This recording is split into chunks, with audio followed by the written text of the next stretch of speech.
सिपाही की तरह सदा हम काम करते जाएंगे, ये भावना भारतीयों के भीतर होनी चाहिए। और यही राष्ट्र कथा के पांडाल से संदेश देश के कोने कोने में जाना चाहिए। इट मे बी पॉसिबल, हर आदमी का हर आदमी से नहीं बनता, विचारों से मेल नहीं होता, थोड़े मत अलग अलग हो सकते हैं, पर हम क्या करें उस समय जब राष्ट्र की बात हो, जब धर्म की बात हो, तब हमें खड़ा होना होता है संघ में। उस समय अपनी व्यक्तिगत अभिप्सा, लिप्सा, आकांक्षा, इन सब का परित्याग करके धर्म के साथ, धर्म के समक्ष खड़ा होना होता है, नतमस्तक होना होता है।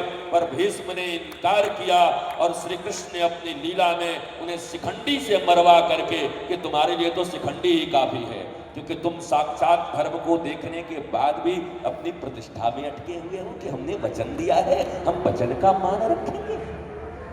राष्ट्र चिंतित राष्ट्र के लोग पीड़ित हैं। इस दुर्योधन के शासन में कोई भी व्यक्ति आनंदित नहीं है, चारों तरफ हाहाकार मचा है। तुम धर्म धुरंधर हो भीष्म पितामह, साक्षात श्री कृष्ण धर्म की स्थापना करने के लिए पांडवों के साथ खड़े हैं, उसके बाद भी तुम एक दिए हुए वचन का मान रखने के लिए कृष्ण का विरोध कर रहे हो, धर्म का विरोध कर रहे हो। हमारे तुम्हारे व्यक्तिगत जीवन में भी ऐसे बहुत अवसर आते हैं और हम क्या करते हैं? हम क्या करते? हम क्या चुनते? नहीं नहीं नहीं, हमने तो वचन दिया। तुम्हारा वचन परम धर्म से बड़ा है, राष्ट्र धर्म से बड़ा है? नहीं नहीं नहीं नहीं नहीं, वो तो हमारे अपने हैं। तुम्हारा अपना पराया राष्ट्र से बड़ा है, धर्म से बड़ा है? इतनी औदार्यता, इतना ज्ञान, इतना मीमांसात्मक बुद्धि और विवेक जिस व्यक्ति के भीतर होता है, वही एक नागरिक भी कहलाने का अधिकार है। नहीं तो भीड़ और भाड़ जिस शब्द का हम प्रयोग करते हैं, लोग कहते हैं ना कथा में खूब भीड़ भाड़ हो रही है। भीड़ तो समझ में आता है, भाड़ कौन है? बोलो, ये भीड़ के साथ भाड़ क्यों लगा रहता है? अब गर्दन नीचे करती, तुम भी तो कहते हो बहुत भीड़ भाड़ हुई, भीड़ तो समझ आती है, भाड़ कौन है? ये वही लोग हैं जो परम धर्म को छोड़कर अपने लौकिक धर्म का, लौकिक ड्यूटी का पालन करने के लिए राष्ट्र धर्म का परित्याग कर दें, परम धर्म का परित्याग कर दें। ऐसे लोगों को ही भीड़ में खड़ा हुआ भाड़ कहा जाता है।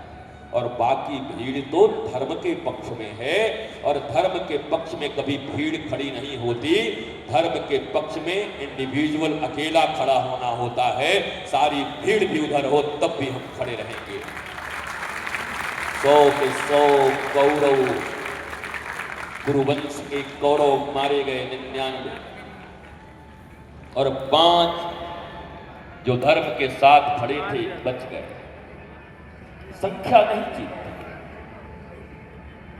यद्यपि लोकतंत्र में संख्या बल का बड़ा महत्व है, धर्म की स्थापना में भी संख्या बल ठीक न रही तो चाह के तड़प के रह जाओगे पर नहीं कर पाओगे, क्योंकि ये लोकतंत्र है, डेमोक्रेसी। यद्यपि अपनी सभ्यता और संस्कृति की पढ़ाई करते समय यूरोपियन कल्चर, और अमेरिका को यूरोप में ही गिन लेना, अमेरिका कोई बहुत स्वतंत्र राष्ट्र नहीं रहा है, वो भी गुलाम रहा है कम समय तक, और सारी की सारी यूरोपियन पद्धति उस पर आज भी लागू है। जरा बताओ, जिस राष्ट्र ने अपनी सारी गरिमा खो दी हो, आज भी उन्हीं अंग्रेजों के दिए हुए जितने भी कानून हैं, एक को बदलने चलो तो बिलबिला उठता है लोग देश। अंग्रेजों के थोपे कानून को कोई बदलने का साहस भी करता है तो अपने व्यक्तिगत स्वार्थ में हम बिलबिला उठते हैं कि ये कानून कैसे बदलेगा। भारत, कल मैंने कहा था यहां रहने वाले 140 करोड़ लोग ही सनातनी हैं और सनातन संस्कृति के हैं, इसलिए यहां का नीति निर्धारण भी सनातन के अनुरूप ही होना चाहिए। सनातन कोई एक पक्ष नहीं है, सनातन कोई एक कास्ट, क्रीड एंड रिलीजन का मामला नहीं है। मत अलग हैं, हजारों हो सकते हैं, और ये आज थोड़े ही है, राम जी के समय से है। नाना मुनि नाना मत, जितने मुनि थे उतने मत थे, सब ऋषि एक साथ थोड़े ही थे। भगवान राम के 2 गुरु, एक विश्वामित्र और एक वशिष्ठ, दोनों में 36 का आंकड़ा था। अब बताओ, बुरा लग गया कि जानकारी नहीं है? दोनों में कभी 36 का आंकड़ा रहा है ना, दोनों विरुद्ध रहे हैं ना। नाना बोले नाना मत, नारद कुछ और करते, ऋभु कुछ और करते, अंगिरा कुछ और करते। कोई आजकल कहते हैं महात्मा लोग क्रोध करते हैं क्या? गुरु जी को भी क्रोध आता है क्या? दुर्वासा कौन थे? नाम सुना है? अंधेरी रातों में सुनसान राहों पर शहंशाह निकलता है। कौन थे दुर्वासा? हाँ? नाक पर क्रोध होता था। ये पता नहीं कौन सा ग्रंथ पढ़ के पाश्चात्य संस्कृति के प्रभाव में, और जो लोग भारतीय सनातन संस्कृति का उद्भव नहीं देखना चाहते, उनके ही पढ़ाए गए पाठों से तुम इतने प्रभावित हो चुके हो, कुछ भी बोलते रहते हो। अरे क्रोध तो स्वयं श्री राम कर रहे हैं। विनय न मानत जलधि जल। अब क्या कर रहे हैं वो? जब अवतार पुरुष भगवान ही क्रोध कर रहे हैं, काम क्रोध मद मोह लोभ मात्सर्य, ये 6 वृत्तियां, कोई माई का लाल पैदा नहीं हुआ जो ये कह दे कि मैंने इसे रोक दिया है, मैंने मिटा दिया है। कोई नहीं मिटा सकता। इनका प्रयोग धर्म के लिए करना है, इन्हें एडजस्ट करना है। कामना, क्रोध, लोभ, मोह, इन सब का सदुपयोग हो धर्म की स्थापना के लिए, मोक्ष के लिए, आत्मज्ञान के लिए। ये मिटाया नहीं जा सकता, तुम मिट जाओगे। माया मुई न मन मुआ, मर मर गया शरीर। पर लोग चले आते छोटे छोटे बच्चों को लेके, गुरुजी इसका क्रोध खत्म कर दीजिए। कि बताओ, अनादिकाल से जब से सृष्टि आज तक किसी का क्रोध खत्म हुआ? किस बच्चे का होगा? गुरुजी ये हमारे पतिदेव हैं, बड़ी क्रोध करते हैं, इनको, इनका क्रोध खत्म कर दीजिए। ये संभव है? ये होगा कभी? हो सकता है? नहीं हो सकता। ये तुम्हारे शरीर की संरचना है, ईश्वर ने तुम्हें 6 वृत्तियां देकर भेजी हैं। देयर आर 6 कॉम्प्लेक्सेस, 6 कॉम्प्लेक्स हैं।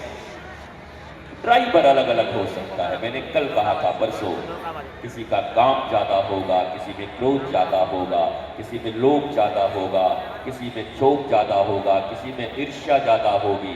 पर एक को मारने के लिए हनुमान जी ने कहा है। आध्यात्म कहता है कि ये 5 रहें तो रहें, पर एक तो मारना पड़ेगा। ये कौन है?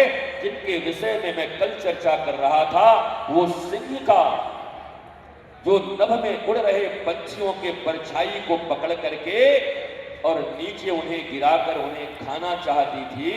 उस ईर्ष्या, सिंहिका को ईर्ष्या के रूप में देखा गया। ईर्ष्या को मारना पड़ेगा। न मैनाक को मारा, न लंकनी को मारा, और न नागों की माता सूरसा को मारा, पर बीच में एक आ गई सिंहिका, उसको मार दिया हनुमान जी।